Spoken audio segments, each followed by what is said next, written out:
आप सिर्फ नूह की बात कर रहे हैं, पूरे मुल्क में बुलडोजर भाजपा शासित राज्य में चल रहा। बुलडोजर के पास कोई पहुंचा?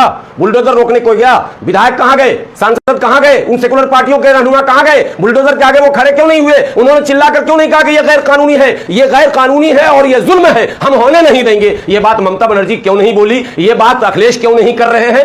एक वीडियो बताइए कि मुसलमानों की मॉब लिंचिंग हो रही हो और उधर से 20 यादव आया हो, अरे ये मेरा वोटर है, ये मेरा सपोर्टर है, ये अखिलेश को मुख्यमंत्री बनाता है, ये तेजस्वी को नेता बनाता है, इसको तुम क्यों मार रहा है? ये तो मेरा भाई है, यादव मुस्लिम भाई भाई दोनों जैसे दूध मलाई, ये नारा लालू जी ने दिया था, तो वो भाई मेरा कहां मर गया? जब हमें सड़क पर मारा जा रहा था तो वो क्यों नहीं आया? और माइक लगाकर ऐलान किया जाता है, मुसलमानों शहर खाली कर दो, दुकान खाली कर दो, मकान खाली कर दो, और खबरदार जो एक भी मुसलमान यहां नजर आ गया तो मैं उसको छोड़ूंगा नहीं। और यहां तक के वो हिंदू जो मुसलमानों को अपने यहां मुलाजमत में रखते हैं, उनको भी चेतावनी दी जा रही है कि इनको मुलाजमत में आप नहीं रखो, अगर आप पकड़े गए तो आप पर भी हम कार्रवाई करेंगे। ये ऐलान अगर हो रहा है, आप सुन रहे हैं, हम सुन रहे हैं, तो क्या सरकार में बैठे लोग नहीं सुन रहे हैं क्या? नूह के दंगे में कई वीडियोस वायरल हो रहे हैं, कई जाट के बड़े नेता सामने आ रहे हैं कि हम मुसलमानों पर जुल्म होने नहीं देंगे। भैया जुल्म तो हो ही रहा है, हम मुसलमानों को मरने नहीं देंगे,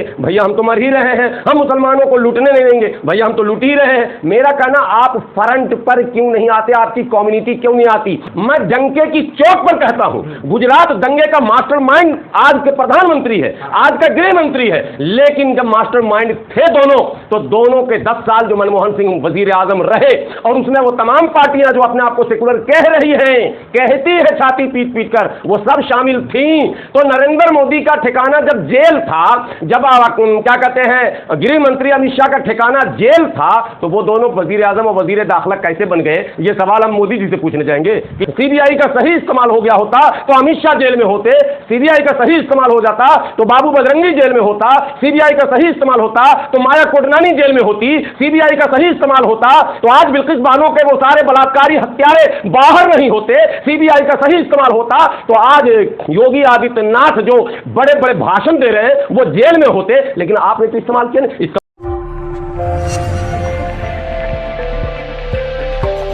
देखिए, आज हम जहां पर खड़े हैं, सबसे पहले देश के तमाम मुसलमानों को मैं बताना चाहता हूं, खुसूसन उन मुसलमानों को, विशेषकर उन मुसलमानों को जो इस वक्त एनडीए और इंडिया के चक्कर में लगे हुए हैं, उनको ये बात जहन में रखनी पड़ेगी कि कभी भी वर्तमान को समझने के लिए अतीत को जानना ज़रूरी है। जो बातें पहले हो चुकी हैं, जो गुजरे हुए दिन हैं, अगर उसको हम याद नहीं रखते हैं तो मौजूदा हालात को हम बेहतर नहीं बना सकते हैं। गुजरे हुए दिन की तारीख को जब आप देखते हैं तो इस मुल्क में, मुल्क के तक़सीम के बाद बदकिस्मती से जब मुल्क बंटा, जो कि नहीं बटना था, वो भी एक एजेंडे के तहत अंग्रेज़ों की क़ुव्वत और आरएसएस की हिकमत, इन दोनों के मजमूए की वजह से मुल्क बट गया। अंग्रेज़ों की क़ुव्वत, चूँकि उस वक्त हुकूमत उन्हीं की थी, और आरएसएस की हिकमत ने इस मुल्क को बांटा। ये मुल्क नहीं बटा, बल्कि मुस्लिम जो ताकतें थी वो बट गई। 3 हिस्से में मुसलमान आज बटा हुआ है, बांग्लादेश, पाकिस्तान और भारत। आप तसव्वुर कीजिए, कल्पना कीजिए कि यदि बांग्लादेश न बना होता, पाकिस्तान न बना होता और वो अखंड भारत होता, तो आज यहाँ मुसलमानों की ताकत जो होती वो बैलेंस होती, और मुसलमानों के साथ सरकारी जुल्म, मैं सरकारी जुल्म की बात कर रहा हूँ, जो आज खुलेआम हो रहा, जिसका जिक्र अभी आपने सवाल में किया। आपने सवाल किया कि धमकियां दी जा रही हैं, कौन दे रहा धमकी?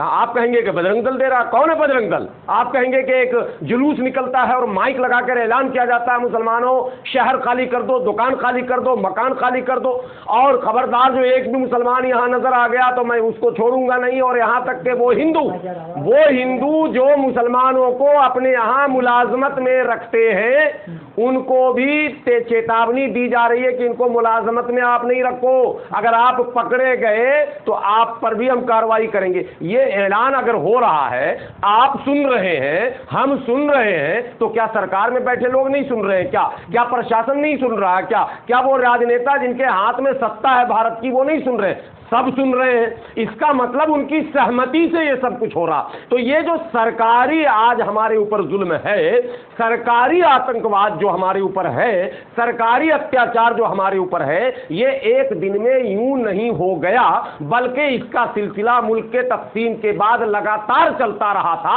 और 1947 में मुल्क की आजादी का ऐलान हुआ, हमारे आबा व अजदाद ने इस मुल्क को अपना वतन माना और इस मुल्क में रहने का इरादा कर लिया और इस मुल्क को हमने अपना मुल्क मान लिया। लेकिन 47 से 2 साल सिर्फ हुए थे, 1949 में ही हिंदू राष्ट्र की बुनियाद उस वक्त के वजीर आजम पंडित जवाहरलाल नेहरू ने अयोध्या की बाबरी मस्जिद में मूर्ति, रामलला की मूर्ति रखकर हिंदू राष्ट्र की बीज डाल दी थी। वही फलता फूलता आज इस एक तनावर पेड़ की शक्ल में हमारे सामने है। कांग्रेस की वो तमाम तारीखों को आप देखेंगे अगर, तो आपको लगेगा कि भारतीय जनता पार्टी बच्चा है, बच्चा, नन्हा मुन्ना सा बच्चा है उसके सामने। उसने जितने कत्लेआम कराए, लगभग 30 लाख मुसलमानों का कत्लेआम कांग्रेस के दौरे हुकूमत में हुआ। एक शहर आसाम का नैली है जहां 15 मिनट में 5600 मुसलमानों का कत्ल कर दिया गया था, 15 मिनट में।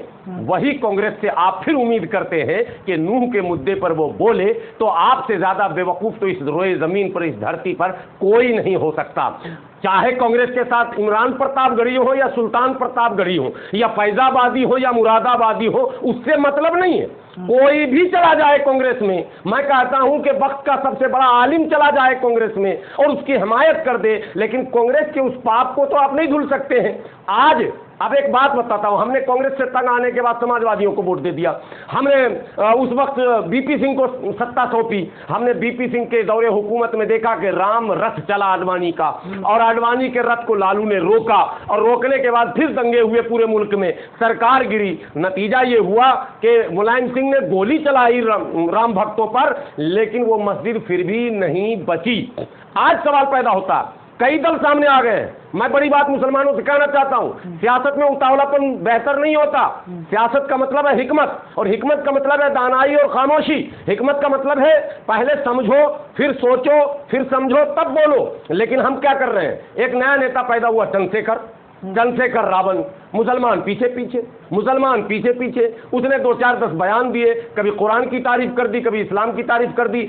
आज नूह के दंगे में कई वीडियोस वायरल हो रहे हैं, कई जाट के बड़े नेता सामने आ रहे हैं कि हम मुसलमानों पर जुल्म होने नहीं देंगे। भैया जुल्म तो हो ही रहा है। हम मुसलमानों को मरने नहीं देंगे। भैया हम तो मर ही रहे हैं। हम मुसलमानों को लूटने नहीं देंगे। भैया हम तो लूट ही रहे हैं। मेरा कहना, आप फ्रंट पर क्यों नहीं आते? आपकी कम्युनिटी क्यों नहीं आती? यादव को अगर हमने वोट दिया, मेरी मॉब लिंचिंग हुई, एक मॉब लिंचिंग भारत में आप बताइए, चाहे वो क्या कहते हैं तबरेज की हो, चाहे वो क्या पहलू की हो, चाहे वो क्या कहते हैं आपको दादरी के अखलाक की हो। निंदा तो कर रहे हैं ना, सब लोग निंदा तो कर रहे हैं। मैं वहीं आ रहा हूँ, निंदा को, मैं निंदा का ही ऑपरेशन कर रहा हूँ ना। एक मॉब लिंचिंग सड़क पर हो रही है, मोहल्ला हिंदुओं का है, क्या वो मोहल्ला सिर्फ राजपूतों का है? क्या वो मोहल्ला सिर्फ ब्राह्मणों का है? क्या वो मोहल्ला सिर्फ बनिया का है? क्या वो मोहल्ला सिर्फ, उस मोहल्ले में यादव भी होगा ना भाई। एक वीडियो बताइए कि मुसलमानों की मॉब लिंचिंग हो रही हो और उधर से 20 यादव आया हो, अरे ये मेरा वोटर है, ये मेरा सपोर्टर है, ये अखिलेश को मुख्यमंत्री बनाता है, ये तेजस्वी को नेता बनाता है, इसको तुम क्यों मार रहा है? ये तो मेरा भाई है, यादव मुस्लिम भाई भाई दोनों जैसे दूध मलाई, ये नारा लालू जी ने दिया था। तो वो भाई मेरा कहां मर गया? जब हमें सड़क पर मारा जा रहा था तो वो क्यों नहीं आया? फिर कांशीराम साहब आए, दलित मुसलमान करो विचार, कब तक सहोगे अत्याचार? हम तो नहीं सहना चाह रहे थे अत्याचार, हमने वोट दिया, मायावती को मुख्यमंत्री बनवा दिया। लेकिन एक भी ऐसा वाकया आप मुल्क में बताइए कि मेरी मॉब लिंचिंग हो रही हो और मोहल्ले से 100-200 दलित निकले बाहर लाठी लेकर और उस मॉब लिंचिंग करने वालों को दौड़ा दे 2 किलोमीटर तक। ऐसा कोई वीडियो आप लोग के पास है? कभी नहीं है। 1000 से ज्यादा मॉब लिंचिंग हुई, लेकिन कभी कोई बचाने हमें नहीं आया। तो अब सवाल, सामने थोड़ी ना हो रही होगी, जो सामने सामने सामने तमाशाबीन है ये सब। सिर्फ इनके नेता कॉलम पूरा करने के लिए बयान देकर हमको बताते हैं पीठ थपा। वो कांग्रेस की पॉलिसी, कांग्रेस यही करती थी, पहले मारती थी, मारने के बाद फिर पुचकारती थी, फिर प्यार करती थी, और फिर हमें सत्ता की चाशनी चटा देती थी और हम मग्न हो जाते थे। क्या हो रहा है भाजपा के राज में, लेकिन आप कांग्रेस को टारगेट कर रहे हैं। मैं वहीं ला रहा हूं कांग्रेस के। आज आप उम्मीद कर रहे हैं राहुल गांधी से, आप उम्मीद कर रहे हैं उस नेता से जिसने मोदी को वजीर आजम की कुर्सी पर बैठाया। मैं डंके की चोट पर कहता हूं, गुजरात दंगे का मास्टरमाइंड आज के प्रधानमंत्री है, आज का गृह मंत्री है, लेकिन जब मास्टरमाइंड थे दोनों, तो दोनों के 10 साल जो मनमोहन सिंह वजीर आजम रहे और उसमें वो तमाम पार्टियां जो अपने आप को सेकुलर कह रही हैं, कहती है छाती पीट पीट कर, वो सब शामिल थी।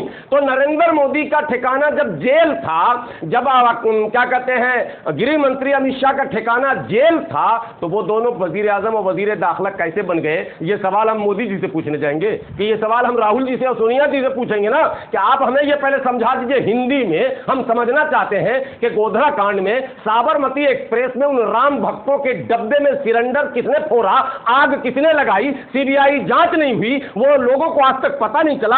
आपने मुसलमानों को बलि का बकरा बनाया और आप 10 साल तक हुकूमत में रहे और भाजपा सीबीआई का गलत इस्तेमाल कर रही है। अरे तुमने सही इस्तेमाल भी नहीं किया और भाजपा पर गलत इस्तेमाल का आरोप लगा रही हो। तुम सही इस्तेमाल कर देती तो मोदी जी जेल में होते, सीबीआई का सही इस्तेमाल हो गया होता तो अमित शाह जेल में होते, सीबीआई का सही इस्तेमाल हो जाता तो बाबू बजरंगी जेल में होता, सीबीआई का सही इस्तेमाल होता तो माया कोडनानी जेल में होती, सीबीआई का सही इस्तेमाल होता तो आज बिल्किस बानो के वो सारे बलात्कारी हत्यारे बाहर नहीं होते, सीबीआई का सही इस्तेमाल होता तो आज योगी आदित्यनाथ जो बड़े बड़े भाषण दे रहे हैं वो जेल में होते। लेकिन आपने तो इस्तेमाल किया नहीं, इस्तेमाल किया आपने मुसलमानों के पॉलिटिकल पावर को क्रश करने के लिए, तब भी आपने ताकत का इस्तेमाल किया, हमारे इकोनॉमिकल पावर को खत्म करने के लिए आपने ताकत का इस्तेमाल किया। तो आज जब हम इस माहौल में हैं तो मेरी शिकायत मुस्लिम लीडरों से है कि तुम कांग्रेस को नहीं समझे तो भाजपा को कैसे समझोगे? पहले कांग्रेस को समझो, कांग्रेस मां है, भाजपा बेटा,